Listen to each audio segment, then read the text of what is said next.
Are you thinking about tying the knot with a Japanese partner? Well, buckle up because today we're diving into the heartwarming world of international marriage in Japan. Getting hitched in the land of the rising sun is an adventure. We're talking about navigating cultural differences, language barriers, and enough paperwork to build a paper machop. But trust me, it's also incredibly rewarding. You'll gain a new perspective, maybe even some sweet multilingual skills, or at least learn how to say I love you in Japanese. Very important. So whether you're already engaged or just curious about what it takes to blend cultures and say I do, stick around. This is your ultimate guide to marrying a Japanese partner, told through the lens of someone who probably watches way too much anime. Don't judge. Get ready to laugh, learn, and maybe even shed a tear or two from laughter, of course. Let's get started. If you're new here, I'm Julie Suzuki, your guide at Wanderlust Japan. I've gathered a treasure trove of personal stories and the scoop of detailed research to help you navigate this incredible country. All right, lovebirds, let's talk legalities. Marrying in Japan as a foreigner? Get ready for some serious paperwork. We're talking forms, documents, more forms. It's like they want to make sure you're really committed. First up, the Certificate of Legal Capacity to Contract Marriage. Sounds fancy, right? It basically says you're legally allowed to get married. Then there's the birth certificate, proof of residency, and maybe even a letter from your mum saying you're a decent human being. Okay, I'm kidding, maybe. But seriously, be prepared to channel your inner detective because tracking down all these documents can feel like a real-life scavenger hunt. Pro tip, start early, stay organized, and don't be afraid to ask for help if you need it. Remember, even Dora the Explorer had a talking map. Once you've conquered Mount Paperwork, it's time to head to your embassy. Yup, you'll need their stamp of approval too. They'll verify your documents and make sure you're not secretly an international spy trying to steal Japan's supply of pocky. After the embassy, you'll bravely venture into the Japanese legal system. Don't worry, it's not as scary as it sounds. You'll submit your mountain of paperwork to the city office, pay a small fee. Love isn't free, folks, and then... wait. The waiting game can be tough, but try to be patient. Use this time to brush up on your Japanese, perfect your ramen recipe, or maybe even learn how to fold 1,000 origami cranes. Hey, it worked in that one movie, right? Okay, so you've conquered the legal maze. Congrats! Now get ready for the real challenge. Meeting the in-laws. Don't worry, it's not always as intense as those awkward family dinner scenes in movies. But there are some cultural nuances to be aware of. First impressions matter. In Japan, showing respect is key. Bowing is a must, but don't worry, you don't need to go full on 90 degrees unless you're meeting the emperor. Just a polite incline of the head will do. And remember those manners your mama taught you. Use them. Bringing a small gift is always a good idea. Something local to your country or something they might enjoy. Just maybe avoid anything too personal or extravagant. You don't want to scare them off before you've even had a chance to try their homemade mochi. Family gatherings in Japan are an experience. Think organized chaos, but in the best way possible. Everyone has their role, meals are timed to perfection, and there's a lot of laughter and chatter, even if you don't understand a word of it. One thing to be prepared for is the constant offering of food. Refusing is seen as rude, so pace yourself. Your future spouse's grandma will be impressed by your appetite, but maybe not if you end up needing a nap under the kotatsu table. Also, be prepared to take off your shoes. A lot. Entering homes, certain rooms, even some restaurants require shoe removal. So make sure your sock game is strong, and maybe invest in some odor eaters just in case. Remember, it's all about embracing the differences and finding the humor in the unexpected. After all, that's what makes life interesting, right? So, you're ready to dive headfirst into the beautiful chaos of intercultural marriage. Buckle up, Buttercup, because communication can be a wild ride. Imagine this. You're at a family dinner and your partner's grandma asks you something in rapid-fire Japanese. Your brain! It's doing the digital equivalent of the Windows XP error sound. You smile politely, nodding along like a bobblehead, hoping you didn't just agree to marry her pet parrot. Trust me, I've been there. Remember that time I tried to order udon but accidentally said something that sounded like unicorn? Yeah, let's just say the look on the waiter's face was priceless. The key takeaway here? Google Translate can only take you so far. Learning some basic Japanese is key. not just for practical reasons, but also to show your partner and their family that you're serious about immersing yourself in their culture. Plus, it's a great way to avoid accidentally agreeing to marry a parrot.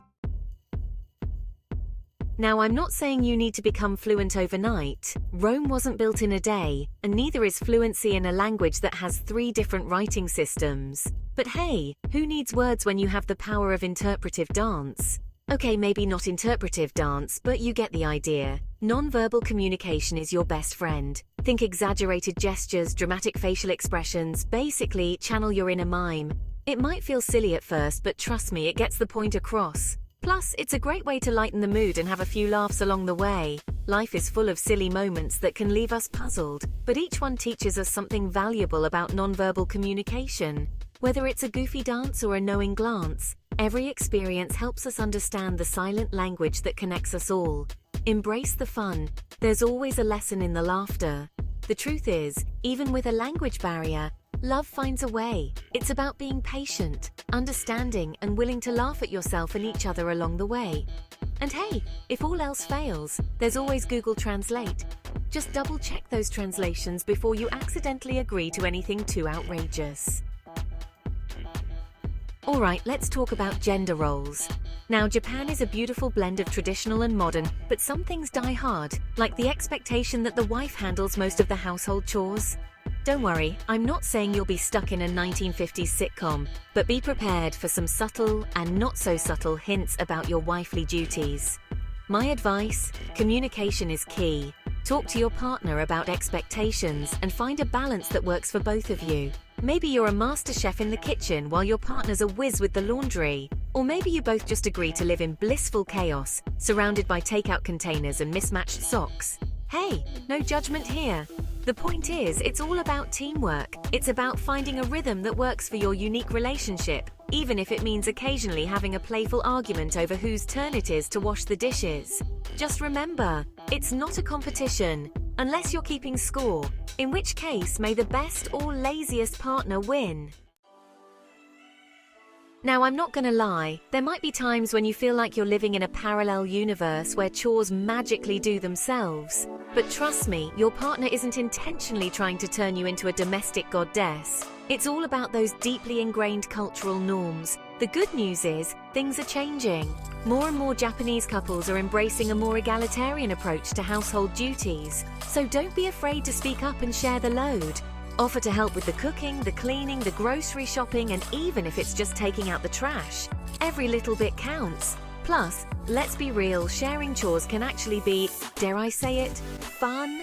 Okay, maybe not fun in the traditional sense, but it's a chance to bond, to laugh at each other's incompetence in a loving way, of course, and to create some hilarious memories together.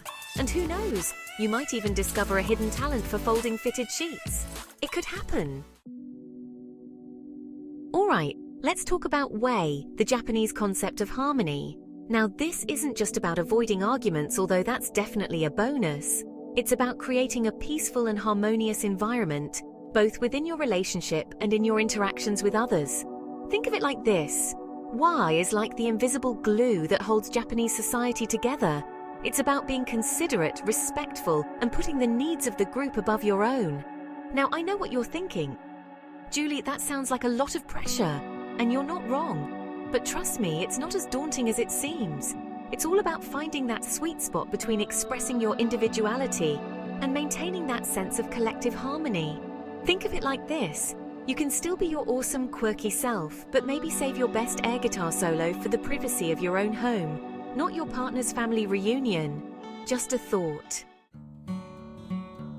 Now, I'm not saying you have to agree with everything your partner or their family says. That's a one-way ticket to resentmentville, and trust me, you don't want to go there. But there's a fine art to disagreeing without disrupting the way, which means peace and harmony.